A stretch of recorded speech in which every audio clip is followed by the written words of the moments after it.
judge a person not by what they accomplished, but what they had to overcome for their accomplishment.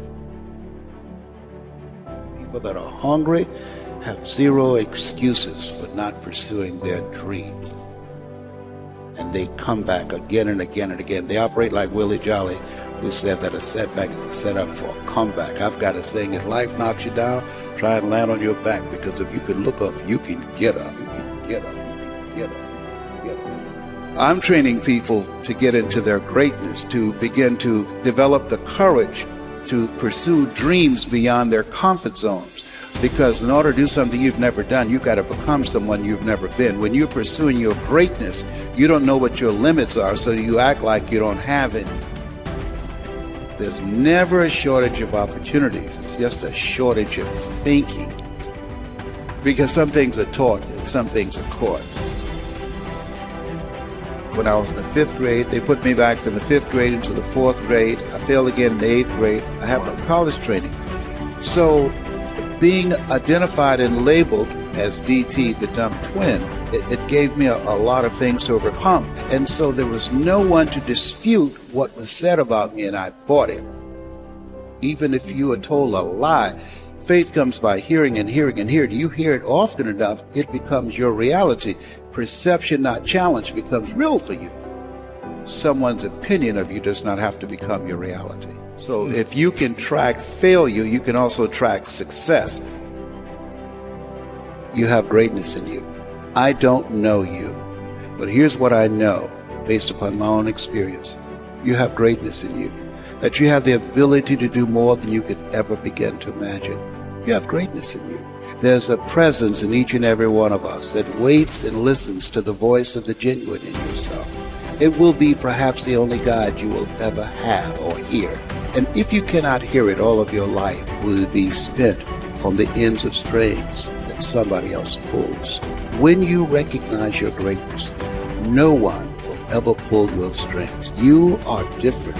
You were created on purpose with a purpose to manifest that purpose through you. But you will never exercise authority and dominion over your life until you exercise authority and dominion over what you are not. Most people go through life living the lie that has been told about them. There's something in you that's greater than your circumstances. There's something in you that's greater than the adversities that you're facing. In life, you're either in a problem, just left one, or headed toward one. You have greatness in you.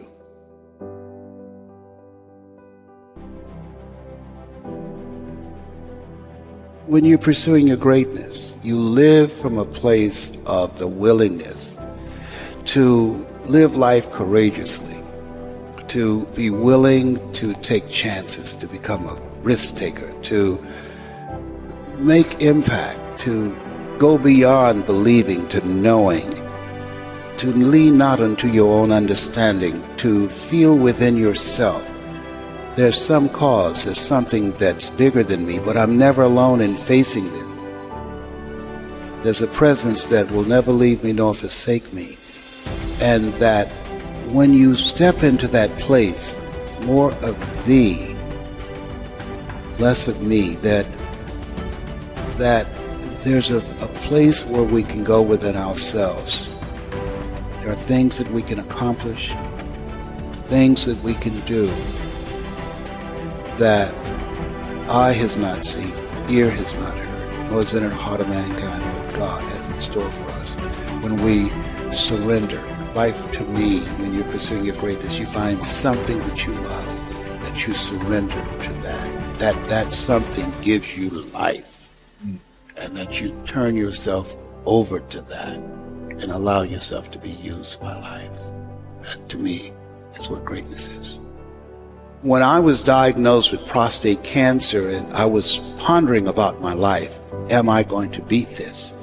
And I was reading his words for comfort, and he said, the ideal situation for a man or woman to die is have family members praying with them as they cross over.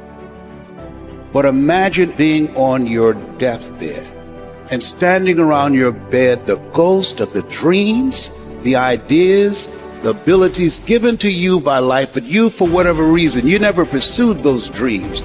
You never acted on those ideas. You never used those gifts, and there they are looking at you with large angry eyes saying, we came to you, and only you could have given us life, and now we must die with you forever. And the question is, if you died today, what dreams, what ideas, what gifts will die with you? As I face inevitable death, what in the meaning and purpose of my life that will not be undone or destroyed when I'm gone?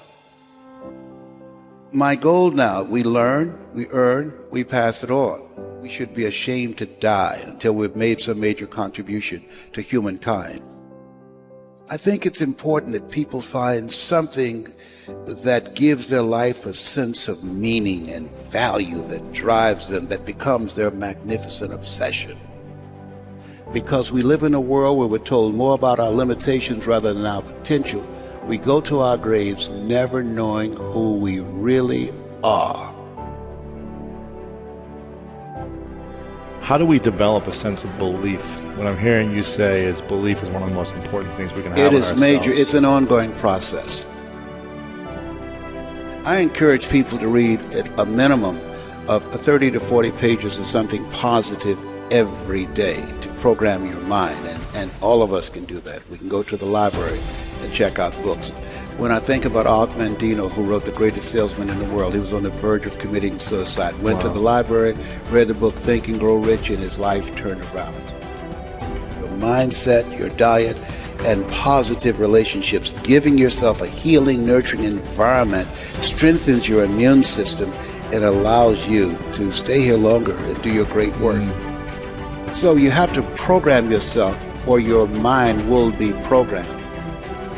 In order to do something you've never done, you've got to become someone you've never been. You've got to become a risk taker.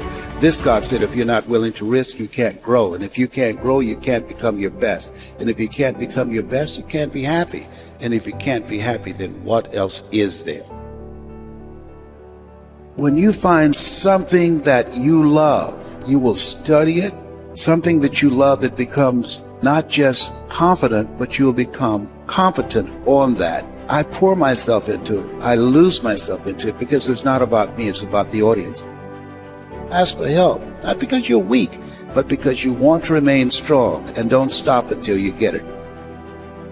I tell people, you're going to face tough times, but I affirm no matter how bad it is or how bad it gets, I'm going to make it. You don't get in life what you want, you get in life what you are. Develop your communication skills, because once you open your mouth, you tell the world who you are. So live a life of contribution. Decide that you are going to live your life in such a way, as Horace said, you should be ashamed to die until you made some major contribution to humankind. And I want to find other people who have that kind of magnificent obsession, who have that kind of conviction about their lives, who want to make that kind of mark of their lives. Can I, with the time that I have left, amplify and train and multiply voices of hope and create a better world? We'll have enough time to do that. And we all have an expiration date. So live your life from a place of love.